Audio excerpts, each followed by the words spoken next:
Borderline personality disorder. The behaviors that threaten your life.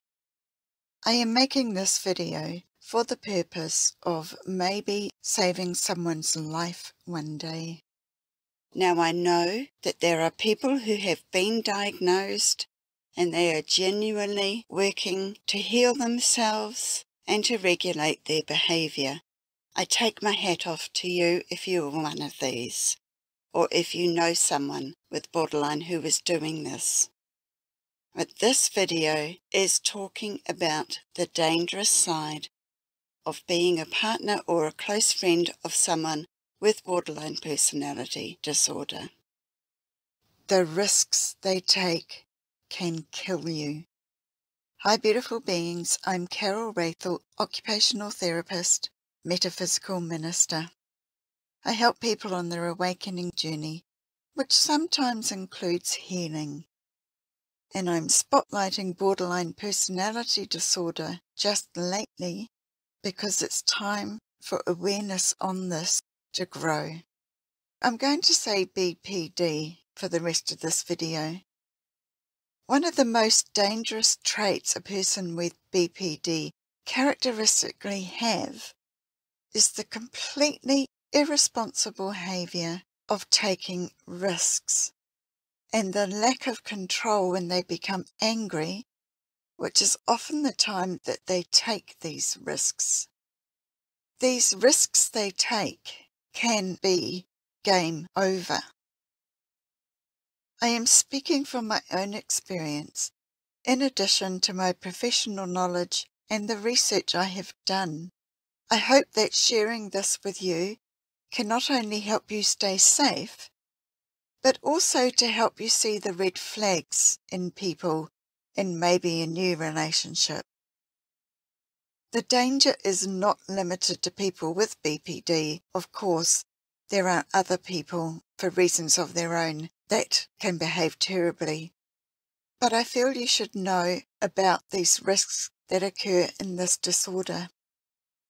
The risk-taking is so extreme sometimes, like gambling all of their money at the risk of losing their home, regardless of who is dependent on them. Even though they know they could lose their money in gambling, they can go back to doing it. Even though a few days earlier they were saying, that's it, I'm not doing it anymore, I'm finished, I can't believe I did that. The moment they get some money in their hand, they will be down there gambling again. I witnessed this in an ex-partner. I was powerless to prevent it. It wasn't my responsibility to stop that behavior anyway, but it brought up in me the desire to heal him. This is a classic feeling for a partner of someone with BPD, because they tend to choose big-hearted people who would do anything to keep their relationship afloat and to try and protect them from their own behavior. So when my ex came back penniless, I did the one thing I knew I shouldn't do. I rescued him, I gave him money to pay the bills. The risk for me in that was because I was in a living situation that I would lose my home if the bills weren't paid. I became a very unhappy enabler. I felt powerless to stop rescuing him. It resulted in a massive financial drain for me. I completely abandoned my own financial security because I was giving him money to meet his side of the obligation. Looking back, I can see I should have called the finish relationship card a lot sooner than I did. This is the type of situation that we can get into. Sometimes we don't see it until we are deeply in it. Another more dangerous aspect of their behavior that puts people at risk is their temper explosions. There was a time, in fact there was more than one, that I would be walking past the man cave, and all of a sudden a large heavy object flew out of the air inches from my head. This happened more than once. my cries of surprise and shock brought him to the door, and now that his anger was spent, he spoke of it in such a way that was really gaslighting. Like, I deliberately aimed away from you. You know I would never harm you. You don't trust me. There was no apology, and I nearly bought his version of it. Like, maybe I was making too much of it. The deadly risk they can take is when they are driving and you or anyone else is in the car. I mean, they can take a risk with their own life, but it becomes our problem when it's our car and when we're in it or our children are in it. I give the ex the credit for being a skilled driver, and in the beginning, during the infatuation period, he drove carefully. He respected the laws of speed. And I felt lulled into the security of being with a partner that I could trust. But once the infatuation period was over, so did his what turned out to be fake driving persona. I never knew the speed that my car could go when pushed. I never knew how fast it could go around corners, or how quickly it could come to a grinding halt. I found out. The first occasion was when we were driving on a windy road with a cliff down beside my side of the car. He was driving so fast that if there had been any vehicle coming from the opposite direction, who was even a little bit over the centre line, there was no room to change course. There was no room to back off the speed. We were fully committed into those corners. I spoke up and asked him to slow down. He grumbled about having to drive at nana speed, but he did slow down. The next occasion, we were driving along another windy road at high speeds, and then suddenly he put his foot down and we squealed around a corner. I could feel my side of the car lifting up off the road a little bit. I was so freaked out. I believe I also screamed a bit, but I was so much in the grip of fear. My heart was racing. There were tears in my eyes. And you know that adrenaline hit you get when you just survive a situation that could have killed you? I couldn't speak. I felt like I would just burst into tears, and I really didn't want to do that. So I actually said nothing. The third occasion was the final straw, and it was the last time we travelled together. We were driving along at the open road speed limit, which in our country is 100 kilometres an hour, which is 80 miles an hour, I believe. There were two cars in front of us, and I could sense that he was wanting to get past them. There was a short window of opportunity to pass them, but it was on a fairly tight corner, and I assumed that he wouldn't do it. But he did. He put his foot down and overtook the first car. This was before the corner, so I thought it was all right. But rather than pulling back in, he carried on at the breakneck speed, went round the corner, overtaking the other car.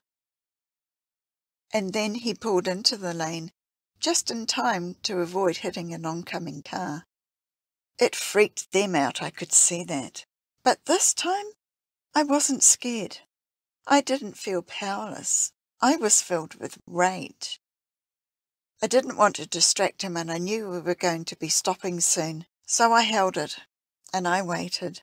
And when we came to a stop, I let him have it. I don't recall exactly what I said, but it was on the lines of, if you want to risk your own life, that's your choice, but how dare you risk mine? So we were past the infatuation stage, as I said. So instead of apologising to me, I was accused of spoiling his fun and that I was forcing him to drive at a nana speed. I stopped listening after that phrase, spoiling his fun. I was horrified. It was at that point in the relationship that I realised it was toxic. And I realized that up until that point, I had abandoned myself. I had abandoned myself completely. It was also the point where he followed up with one of those comments that they say without thinking. And it was, "You are not the partner for me long term. I need a partner who trusts me when I'm driving, and who is not afraid of speed, and who doesn't need to be driven around like a nana." Again, it was that nana word, and I could see clearly it was a gaslighting comment. I didn't know the term gaslighting, but I totally read into it the lack of caring and the risks he was prepared to take with my life. It went some way towards breaking the trauma bond I had with him, and in a way I am grateful for that comment, because it was what put me on the journey of getting out of that relationship. And the most important thing was it broke the trauma bond and enabled me to keep working on that. You can learn more about that trauma bond in my video here. Each time he threw objects through the air when I was close enough to see it or to have it sail past me were the result of a sudden onset of a temper rage. And these occurred while he was driving as well. And I saw him turn into a completely different person. It happened at lightning speed, like at the flick of a switch. And whether someone was there in the path of his temper, it didn't seem to matter. The truth is, no one deserves to be in danger by another person's behaviour, regardless of whether the other person has been traumatized in their life or not. We need to use tough love with them and set boundaries over what we will allow or won't allow them to do. And a person with BPD, I don't believe setting boundaries will make a difference.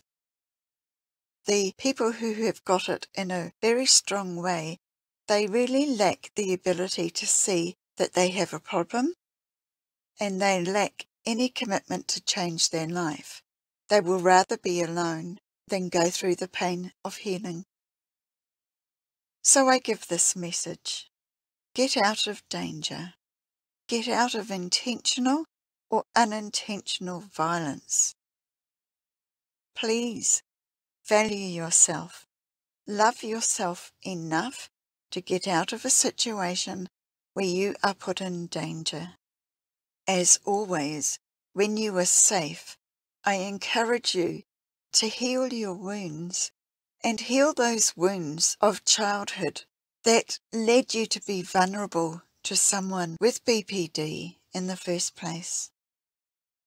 The video I will put up at the end of this has some great guidance on steps you can take to love yourself, which I believe is the main key of healing past abuse. So subscribe, please hit the like button so you get notified when I bring out my next video.